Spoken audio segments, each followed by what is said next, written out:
Learner Diversity Part 5. We're talking about sexual orientation.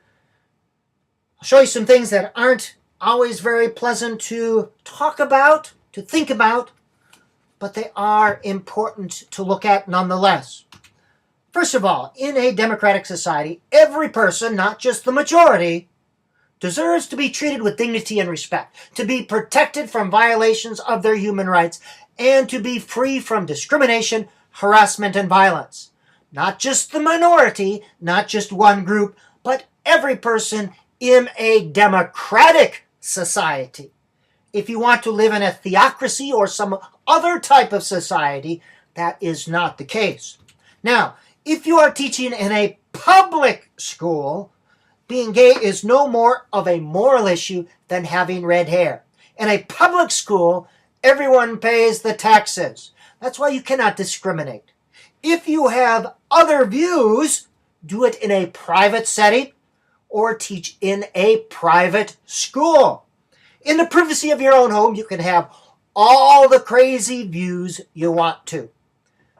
Bigotry of any kind, be it racial, be it nationalistic, be it religious, be it bigotry related to sexual orientation, is usually a result of a limited knowledge base. You have not read about the research related to these things. And there's a body of research, medical as well as sociology, social behavioral sciences, related to sexual orientation, a lot so in the last 25 years.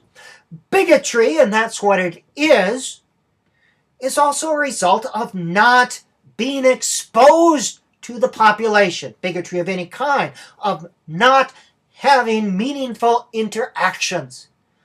It is impossible, I think, if you interact with human beings of any population, to come away with feelings of bigotry. Sexual orientation, people who are bigots in this regard, it's usually because they don't know these people. But they are all around us, I guarantee it. Now, think about this. What would you do? How would you react if you're growing up trying to come to grips with who you are, and your church, your family, your peer group despised what you were? How would you react? What would your self-esteem look like? I guarantee you, sexual orientation is not a choice. Why would someone choose that? All students deserve a safe environment in which they are allowed to reach their full potential. No student has a right to take from or demean others.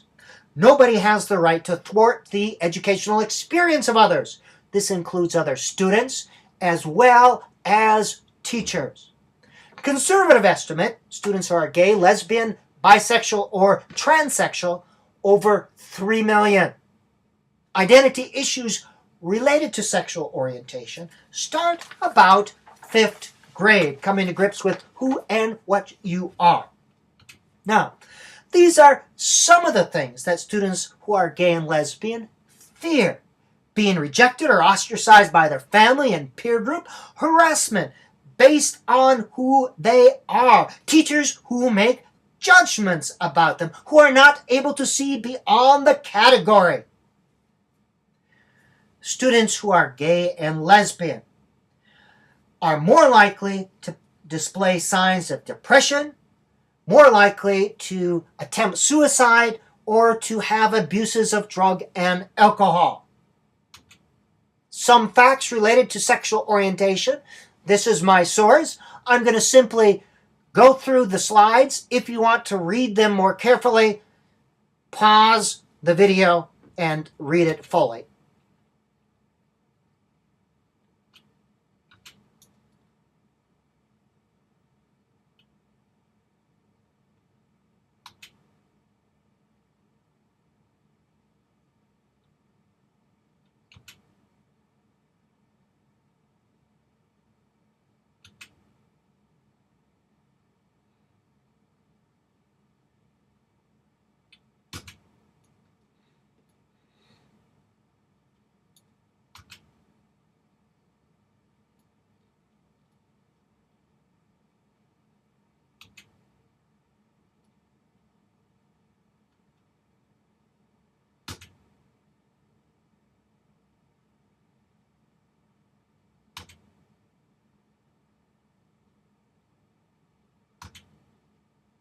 All right, hopefully you have paused and looked at those slides you're interested in.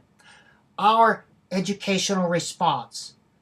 First of all, introduce principles of respect and tolerance at an early age. Now, it's not a gay agenda, a gay curriculum, but starting in kindergarten and first grade, you can introduce the principle of how we need to respect all people. You don't have to get specific at these early ages. In the same way, integrate age-appropriate discussion about gay issues into the curriculum. Age-appropriate, developmentally appropriate. Now, we are not trying to promote a particular agenda with this. We're simply teaching students how to be compassionate human beings. We don't want to raise another generation of bigots. And that's a bigot related to religion, related to race and ethnicity, related to sexual orientation, related to all areas. Introduce a zero tolerance to all forms of physical and verbal harassment.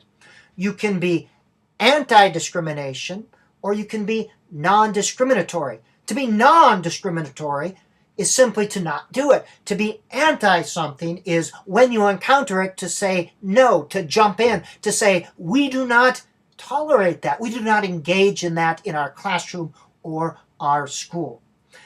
So you must communicate your commitment to all students. Let them know to creating a safe and nurturing environment. We respect all people unconditionally. We do not discriminate or harass any one group. It's not to be tolerated. All right, obviously I get a little worked up about this topic for a number of reasons. Here ends part 5.